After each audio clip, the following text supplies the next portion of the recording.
Okay, we're going to hold an emergency update to explain what's going on here in China and all across China. Apologies for not being in studio. Today is Sunday. It is November 27th. Advent has begun. And what can I say? I'm still at my parents' house visiting, no studio. But the news doesn't stop, and we take no days off around here.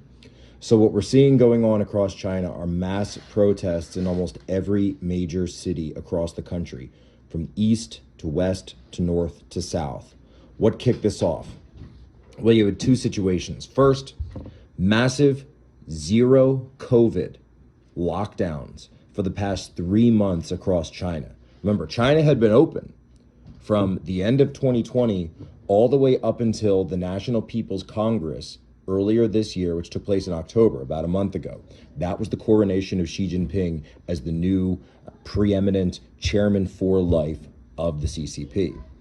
His COVID zero strategy is what created the new lockdowns. And people across China, if you go back and listen to our podcast, we detailed this, that municipalities, neighborhoods, local leaders were cracking down more and more and more, and they were competing to see who could show more fealty to Xi Jinping by cracking down the most and enforcing the strictest lockdown. It became a sort of challenge and a test of fealty of the local CCP commissars to see who could get away with the most stringent lockdown. People in some cases were locked up for 3 months.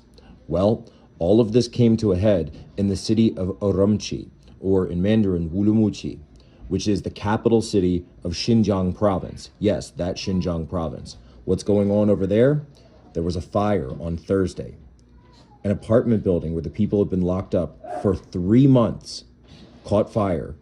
Emergency crews couldn't get in, people couldn't get out, and we're hearing that as many as a dozen people burned alive. They were locked in by the CCP and they were burned alive. This movement, that was the spark that set off this movement across an entire country of anger over the past 3 months of protests and lockdowns. Now they're rising up. Shanghai, where I used to live, Wuhan, of course, where it all started, they're smashing down the barricades, chanting, "It started in Wuhan, it ends in Wuhan."